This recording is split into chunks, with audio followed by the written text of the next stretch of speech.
Please welcome Vice President of Federal Affairs for WSWA, Cody Tucker. Thank you. Like alcohol before it, cannabis products are emerging from decades of prohibition, presenting opportunities and challenges for every segment of the industry. From navigating regulatory gray spaces, to an overview of the manufacturing and distribution landscape, to an analysis of the booming hemp-derived THC market in places like Minnesota, today's speakers will examine the ways in which the cannabis and hemp industries may benefit from the experience of the traditional adult beverage channels, and why wine and spirits companies should be excited about this up-and-coming new market segment. Please welcome to the stage founder of Smoke, Sip, Savor, Rachel Berkins, and Chief Legal and Regulatory Officer, Pamela Epstein.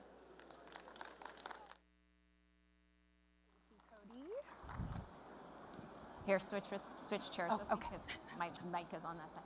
Sorry, logistics. All right. Hi, everybody. Thank you so much for being here, and thank you for having us, WSWA. This is really exciting to bring this conversation to this stage and to this audience. My name is Rachel Berkins. I am the founder of Smoke, Sip, Savor, a content and experiential consulting company that specializes in cannabis hospitality, and cannabis and hemp beverages. I have a lot of projects going on in that space, and it's something I'm very passionate about because I spent 12 years in the wine and spirits world, and we are past the point of collision with these two industries, and the train has left the station. So how we can really all move forward in a sensible way is something I'm very excited to talk to you about today. Hi, everybody. My name is Pamela Epstein. I am the Chief Legal and Regulatory Officer for Terpene Belt. I am absolutely thrilled to be here today as well. I advise cannabis and hemp companies on how to navigate these uncharted waters and provide a flavor solution, and we will talk more about that in a little bit. But without further ado, we're gonna maximize our 30 minutes together. So if you have questions, we're gonna save them until the end. And Rachel and I are more than happy to talk to you after the session. So without further ado, we're gonna get right on into it. Did it move it? Yes, okay. So as many of you know, you're in alcohol. We are 90 years from the end of Prohibition, which is an amazing thing. And there are so many parallels that we can draw from that time until now with what we want to see, which is the end of cannabis prohibition. So there is consumer demand. It is just give the people what they want, right? They want weed, they want cannabinoids in everything. And so as we do that, there's a desire to infuse standards and for consumer safety, for health, for stability in the marketplace. What we know is there's a huge amount of economic interest and a fertile breeding ground to get in with innovation in the space. And so as most of you probably know or have read Toward Liquor Control, the seminal work coming out of Prohibition, from that work we can draw amazing parallels into the cannabis space. First of all, the beginning of that book is nationwide. Prohibition was a pronounced failure. We know the same to be true with cannabis. We also know that the only way to destabilize a well-entrenched, corrupt moonshiner and bootlegger culture was to set taxes and licensing fees purposefully low. We want to have wide social change and adoption. I think that the slogan from the election from Roosevelt and Garner, the frothy beer in the middle, they wanted to bring happy days back again. That's what we want to do with cannabis. I know you heard from Chris Lindsay yesterday about the regulatory efforts in that, the validation that comes from the reigning king of intoxicants, alcohol, is really important as we engage in that conversation federally. And it all starts with beverages. Beverages are the tip of the spear. Everybody knows how to engage. It's milestone moments. You know how to speak to your children. You know how to consume responsibly. It's a parallel that we want to see fostered within the cannabis industry. And since everything starts with a beverage, I don't know if you've read Tom Strandon's work, The History of the World in 6 Glasses. That is segmented into alcohol-based, beer, wine, spirits, caffeine-based with tea, coffee, and Coca-Cola, And I would contend for you that the seventh beverage that's going to charge forward the history, ushering in the descheduling, which is really what we want to see, is the cannabis beverage. So I am going to hand it over to Rachel to continue the conversation about why beverage. Why beverage is a great question, but I think it's something that everybody in this room inherently understands. Beverage is the tip of the spear in bringing cannabis and hemp to the masses because everybody understands beverages. I look around and you guys are all drinking waters, or you have coffee, or you go and have a moment that is attached to a beverage. So this is a really great way to bring an entirely new category to a consumer who maybe is not going to pick up a joint, or maybe is not going to pick up an edible, but understands and already feels comfortable with beverage as a broad category. And so part of that is definitely centered around socialization. We all like to have something to raise a glass to, and Lord knows at a party, if you don't have something in your hand, you sort of feel a little naked. So giving people an opportunity to bring cannabis or hemp into that conversation and into that social environment is really important and really exciting. And as we as an industry continue to develop an on-premise model that supports that category, what is that going to look like? And so developing that is going to be really reliant on using the existing infrastructure and framework that is in place thanks to all of the work that traditional alcohol and beverage has done. We have a 3-tier system that allows all of the wine and spirits brands in this room to effectively manufacture, distribute, and then get their product onto retail shelves or into an on-premise account. So bringing that existing framework to the cannabis and hemp beverage space is really ultimately going to help drive normalization by creating greater access and putting this in a place where consumers can actually experience and explore these products for the very first time. And so capitalizing all of that is really exciting, but we also need to figure out how to do that in a manner that encourages and ensures consumer safety. So on-premise environment, if somebody had never in their life had a glass of wine and they would ask you the first question, what am I going to feel? That's very much the first question that consumers are asking about this category. And as an entire business, we need to be able to have a safe service standard for accounts to understand not only how to answer that question, but then serve those products safely, monitor consumer consumption, and make sure that everybody has a good time. Because if they don't enjoy it once, they're not going to come back for a second one. So we really need to ensure consumer safety and consumer happiness, and through beverage is such a great way to approach that. Then we're going to talk about inputs and ingredients. And one of my favorite things is show and tell. So we have a little smell and tell. I'm going to let everybody introduce you to what our product is, which is the terpenes. But more than that, it's just about inputs. So we're going to talk about the different ways that you can dip into the industry. So I'm going to hand them to somebody. Cody, thank you. If you want to just waft them or smell them through the case, this is the first entry point. So when we talk about how can you integrate into the supply chain, you can use inputs from the hemp plant that are non-cannabinoid based. Those are terpenes, those are hemp seed oil. They can go into your form factors, into your beverages. They can go into something like a seltzer. And so you get to transact with that consumer not only once, but multiple times and scalable.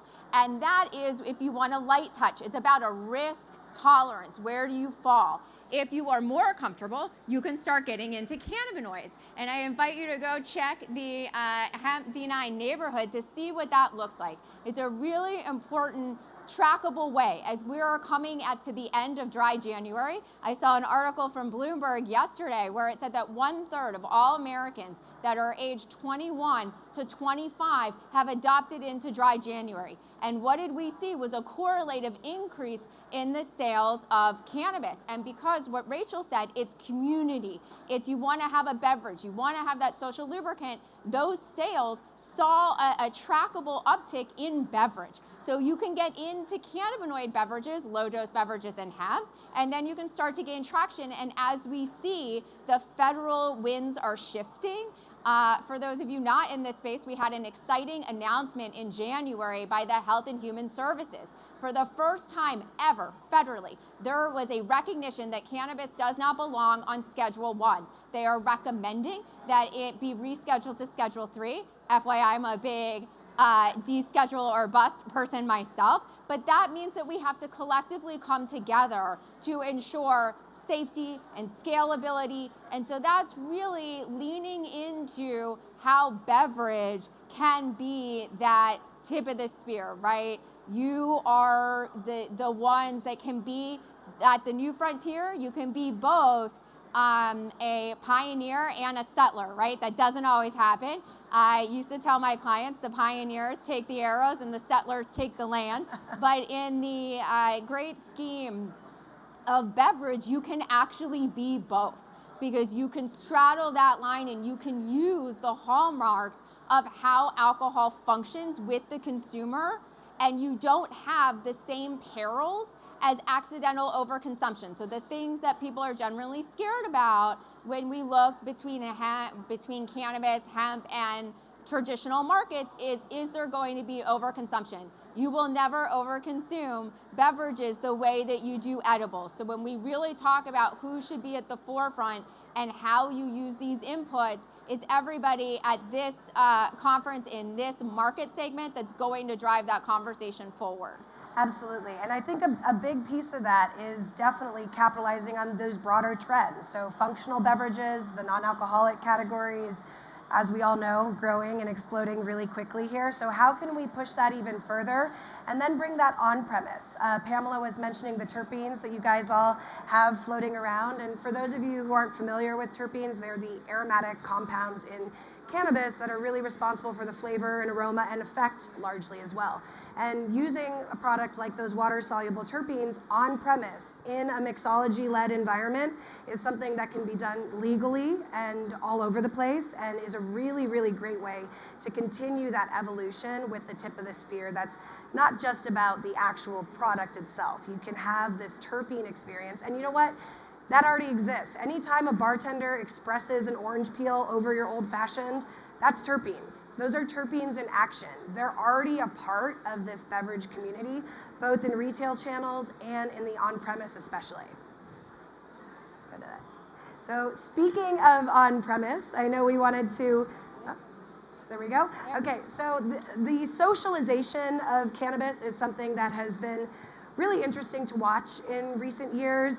There have been quite a few lounge opportunities, for example, that have opened in the regulated cannabis channel. We have consumption lounges in West Hollywood where you can sit down, order a really nice dish, order a non-alcoholic beverage that you can maybe infuse yourself, or you can order a cannabis beverage to serve alongside it, or you can light up a joint, and you can have this hospitality-led environment. So as we continue to see in the regulated cannabis market that channel evolve, that's going to be one path that beverages will be able to choose to move forward in.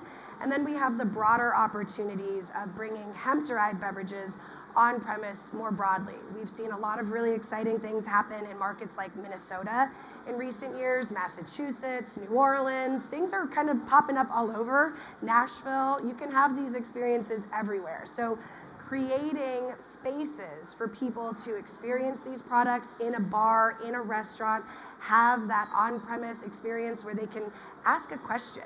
Right now, for cannabis broadly, we live in a liquor store only model. And we've seen in California cannabis beverages, for example, it's been a little bit challenging for brands. They've had a really hard time fighting for a toehold in the dispensary model. But that's probably because the beverage consumer is not the cannabis consumer. These are really two different things. And so if we're able to bring hemp beverages into broader beverage channels, that allows us to reach the new consumers who are interested in this and who want to reach this outside of just the dispensary channel where, frankly, somebody's gonna buy a high dose concentrate over a 2.5 milligram seltzer. So where we can reach consumers and how we can reach consumers is really changing very quickly on that front. And so once we get into the on-premise space, though, there's a responsibility element and a safe service standard that needs to be brought in. As I said before, the very first question people ask is, how is this going to make me feel? And if they're unsure or scared or timid about it, they might not ever try it. So we definitely need to be able to have an education that's kind of coming top down and bottom up. Because right now, a lot of that onus is on the brands themselves to do that key account management and to get into those accounts and train the bartenders to be able to answer that question themselves when somebody comes in and says, how is this gonna make me feel? And we need the support of the existing 3-tier system really and able to connect the distributor with that and help the distributor provide some of that education and use some of the framework that we see in traditional existing beverage. And I think it's to give you a real world example of how these two industries really can be compatible and synergistic. We have something called a boutique dispensary in California. It was targeted specifically to be in the agritourism corridor of the South Livermore Valley. So it is the first ever of its kind wine or dispensary on a winery property. It's on the Darcy Kent Vineyards in South Livermore. And there we really have seen these two supply chains come together in a way that is benefiting not only the dispensary, but also the winery and the entire wine region. So people come, the designated driver gets to mill around the cannabis dispensary. There's people who didn't even know that they had an interest. They go in, there's an educational room for people to gain that experience. And then there's people who come for the dispensary and stay and do a wine tasting and enjoy and get to experience South Livermore Valley because they didn't know to go there, but there was a cannabis desert and that was the closest dispensary to them. So that's a really exciting synergy that we're starting to see where these two industries truly do have the ability to have more plus more equals more in a very safe way. We've not seen any risk to either of those businesses, so proof of concept, right? First of its kind experiment. I'm hoping to see that really replicated because there's always hesitation, right? This is a new, novel industry. It's coming in. It doesn't want to replace anything that the alcohol industry over its 90-year history has been able to set that foundation. This is another new widget, and there's no way for another new intoxicating widget to come in other than to learn and to grow and become compatible with those that have come before. So I think that's just one of the ways that we see these two groups coming together. Mixology is another. Terpene bitters, they are the same thing. When I go and educate people on this issue, like Rachel said, I'll take an orange and I'll just like the same essential oil that's coming out of that aromatic you can use. And with that, I think we talked so fast. We did. We talked really quickly. But there's so much opportunity here is really what we're trying to convey. There's opportunity, obviously, for the hemp beverages who are looking to work within the existing 3-tier system to grow their market share, help ease and create a path to actually the basics of some of the just manufacturing, distribution. The cannabis distributors are distributing tiny joints and little tiny boxes of concentrates and edibles, and beverages are bulky, beverages are big. We require specialized distribution for beverage broadly, and there's obviously no better people to do that than the people who specialize in beer and wine and spirits distribution. So we really are about bringing all of those worlds together and elevating all of these things on-premise, off-premise, and then just from an operational perspective. And because we've got more time, I can dig into the weeds of any of the nuances, but I want to be able to make sure that we're curating this experience so that you guys are getting the most out of it. So if anybody has a question about the sparkling opportunities that lie ahead in this space, raise your hand. We got a microphone. Or I'll just keep talking, which is totally fine. Oh, here we go. Jake. Absolutely. Could you talk about serving sizes? Serving sizes are incredibly important, and this is really where there's a distinguishing factor between alcohol and cannabis. They affect the consumer somewhat differently, and so when we look at it, you have to be responsible not only about the packing size or the serving size. Within beverage, low dose is really meaningful, so you have anywhere from 2 to 5 milligrams of Delta 9 THC or Delta 8, any of those intoxicating cannabinoids that are in there. And then you want to make sure that and Rachel can talk about the on-premise, educating the consumer about what that's like. But be very cognizant. It brings up another point about knowing where you are getting your cannabinoids from, making sure that you're testing them and that you're testing your beverage. So this is a point in the conversation where I like to say, love your lawyer, love your consultant. This is a new space, so you want to make sure that you are armed with enough information. It's about the testing, it's about the labeling. You guys know you put a government warning on all of your packages. You know about serving size limitations. This is an area where I really think that the alcohol industry can come in and provide that kind of stability, right? Just because you can do something doesn't mean that you should do something. So you really want to risk mitigate.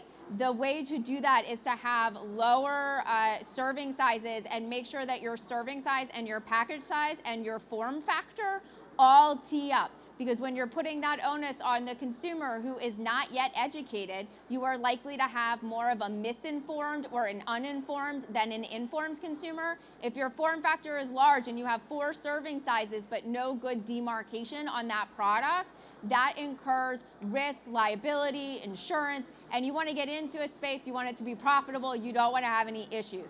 So this is really where, and Jake, that's a great point, to look into the weeds of all of these issues and have a good understanding yourself to the form factors that you have and how you are training staff either on premise or people who are selling these products now at Total Wine that's never been there before. You are ushering in responsible consumption, and there is no better industry that has taken that issue of unknowledgeable consumption and brought it into an entire concept, drink responsibly, right? I think everybody in this day and age knows what that means. And so we're really starting to try to understand what is the equivalent of alcohol by volume in cannabis. I'm working on a standard at ASTM. I invite you all to participate, called What is Your TIC number? Or what is the total intoxicating cannabinoid concentration in that product? Simply so that the consumer knows how many cannabinoids are in here as they start to educate themselves and the data set that they understand their relationship to cannabis. And from the on-premise perspective, I do think, dosage is highly individuated. Everyone's endocannabinoid system processes cannabinoids really, really differently, and the way that you may feel one day on 5 milligrams may be really different the next day on 5 milligrams. So as an industry, that's something that we all know, but when we get into that on-premise environment, how do we manage that? How do we make sure that guests feel safe, and how do we help them if one product is 5 milligrams and feels this way and another product is 5 milligrams and feels that way? As Pamela was saying, that's where testing and making sure that safety is attached to all this becomes essential. But from just a general service perspective, I would never serve anything to anybody on premise over 5 milligrams. That's just not going to happen. Beverages, as opposed to edibles, they have a more rapid onset and a shorter duration. So you're not going to have people who are blasted out of their mind for 6 hours. Nobody wants that here. We all want people to have a very similar experience to what they get when they have 1 glass of wine equals what they get when they have 1 cannabis beverage. So, that should be the similarity, but it's hard. We're still, frankly, figuring that out, and it is really, really highly individuated. But there will be safe service standards attached to all of that. I guess, more of a comment. I just wanted to say thank you for bringing up terpenes and non-cannabinoids as options. And for those who are maybe hesitant to dip their toe in the water, I'm with Ivente Spirits. Ivente stands for 420, and we are launching terpene-flavored vodkas and other spirits. So this is a way to kind of get your foot in the door. We launch on 420, so just keep that in mind. But thanks again for bringing the spotlight to it, because it is really, really important, and it's a way to maintain still having 80 proof liquor, right, without giving up the liquor, but still having that kind of throwback and that ode to cannabis culture and all that kind of stuff. I love the shoes, by the way. Yeah, that is a really exciting thing, and there are a couple of products. I'm the lead judge for the High Spirits Awards, which was the first professionally judged cannabis and hemp beverage tasting competition, and we had a terpene water. And it's literally just a product that is designed to tap into the culture of cannabis. It's about creating a broader understanding of the way that this plant fits in people's lives rather than, oh, okay, I'm just gonna get high now. So that's really exciting to see that. I'm excited to try it. Yeah. My fun fact about terpenes is they exist in their highest concentration in the cannabis plant. It lives to be aromatic, and it is one of the most diverse out of any botanical. Did we have another question? There you go. Yeah, up in Minnesota, I've noticed that a lot of bars and restaurants, they talk about insurance being one of the biggest hurdles, insurance and banking, which is pretty standard. But have you guys seen any movement in that or any kind of innovation or anything moving forward for people to be more willing to take the risk? I think if you are responsible in your dosing format, that's a segue in. Beverage and sticking clear in that lane has been more trackable than with edibles, right? I think if you're using D9 over some other more heavily converted cannabinoids, insurance companies are starting to be more sophisticated. And if you have a conversation with them and you say, this is what I'm doing and I'm very conscious about it, and here is my plan on educating the consumer, here is how I'm going to set up when those beverages, Minnesota has, their interesting rules around that. But all of those conversations and that dialogue is what's so important, because you're living in an area before we have standardization and regulation. You've got great actors, all of them that you will see in the hemp neighborhood, good actors, fostering the best, the cream of the crop. Then you always have the weak links. And so you have to inform the insurance companies about what you're doing so that they can curate that plan. HHS's announcement around rescheduling makes that an even easier conversation. Although federally it's hemp, can't change botany of the plant, but you certainly can regulate it differently. And that's what we're coming up against. So it is about that validation that traditional market can bring, but educating the insurance company about what you're doing, because it is really, it's a nuanced conversation.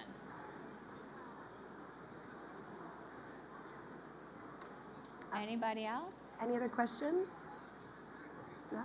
No more questions. Oh, Wow. We Did went really quickly. Yeah. We got one more. Oh, two more. I was just going to then keep running my mouth. So since it's not federally descheduled yet, have you seen a regulatory structure across the various markets that is working the best so far? Bits and pieces of all of them. I do like what Minnesota has done, right? We want to see these products. When you have the consumer desiring cannabinoids, you have to give them what they want, or they will find it in an alternative that is unsafe. So I appreciate that hemp is an easier digestible term than marijuana at this point. So any state that's taking action to foster consumer safety is important. It's also important as an operator in this space to really pay attention to where and what you are selling so that you're not a target. Beverage, like I said, is the best course of action there. I'd look at Minnesota. Tennessee's going through some updates to their program. California is a little bit of a dumpster fire, so I wouldn't tell you to go there. Kentucky's interesting. I think that as a brand is a good test case, but you're going to have to be in some of these more liberal states your own regulator. And in terms of the regulatory framework of California on-premise in particular, we're very much living in real time of all of this changing. For example, in the lounges in California, you cannot sell food and cannabis on the same premises, which is kind of crazy when you're supposed to be able to have a cannabis cafe experience. And premises is obviously a definition of doors and exits and things like that. And there are workarounds, but those types of regulatory hurdles that keep the consumer from getting to have a fully integrated hospitality-led experience, because you have 2 servers, 2 checks, 2 POS systems, it's challenging. So I'm a pharmacist and a physician, and I'm all about deschedulizing. And I'm interested to hear your thoughts on what are you doing as an organization to kind of push that. I know there's a lot of push through the FDA, and I worked in the pharma industry, so to deschedule, and I really think it's the ticket. But are there things you're doing to kind of push that movement? Yeah, I like to think of Prohibition as a piece of coal that Congress has been sitting on for 70 years. It's a nice, bright, shiny diamond that they should mine and bring to the forefront. So when you look at how our government system works, there's checks and balances. HHS's decision breeds more favorable waters for Congress to take action. And then you've got a lot of different legal challenges. If anybody's interested, I will talk to you about them across the country that are leading to a split circuit. So what we do as a company is I am constantly in DC on the Hill educating my congressional members of Congress about this issue. And the more that they hear from pharmacists, the more that they hear from traditional alcohol, they are going to move the needle. My voice is one, and they look at it like self-serving, right? But the more that you can disseminate that message in a multi-dimensional fashion, the quicker we will get to where we want to go. So it is about being consistent that regulation is stability, regulation is scale, and being responsible with that regulation. We don't need to over-regulate this product that doesn't work, right? You cannot destabilize a corrupt or an unregulated industry by over-regulating. So the fees on alcohol have remained consistent. The states are dotted. It's examples like that, and they want to hear it from not the voice of the cannabinoid operator. Oh, we got one more question. Hi. Thanks for explaining the positioning, and I thought you did a great job up front of that. One of my large questions is, why are we seeing so much fragmentation on the distribution side of these products? So federally legal, a lot of states have state regs that are, not as favorable as Minnesota and Connecticut, but at least, reading it from 30,000 feet doesn't seem to be threatening to the industry, and it's starting to grow in some of these channels. So why are we seeing such fragmentation, cold feet on getting into it, so that we can start to bring it to the consumer? Change is hard. Change is hard. We really are in very, very, very early days. The hemp beverage space in particular, in the past 6 months, has completely transformed. There are new brands all the time. And for this category, honestly, it's all about liquid to lips. And we need to be able to sample so that way the distributors themselves understand this category and understand what the effect is. And if they're not comfortable with the effect because they don't know it, how are they expected to bring this on? So, really it's about just overall education and awareness at this point. Fragmentation also comes from a patchwork, right? Right now, it is hard. I would sometimes contend it's almost harder to be a multi-state hemp operator than it is almost a cannabis operator. In cannabis, we've started to see consistency over government warnings, over 10 and 100 serving sizes. We don't have this intermittent formula where it's 15 to 1 or 20 to 1 or 25 to 1. And so when you have different states moving, that leads to that issue as well. So there needs to be a one plant solution. We are one plant, we are cannabinoids. We want to have a low dose, beverage option all the way gradating up to what are true medical products, 1,000 milligrams, but we need to be responsible actors to get there, because all it takes is one bad experience for that to be unwound. So that's why it's the responsibility of the industry actors and the participation of those who want to get into this space to drive towards reasonable regulation.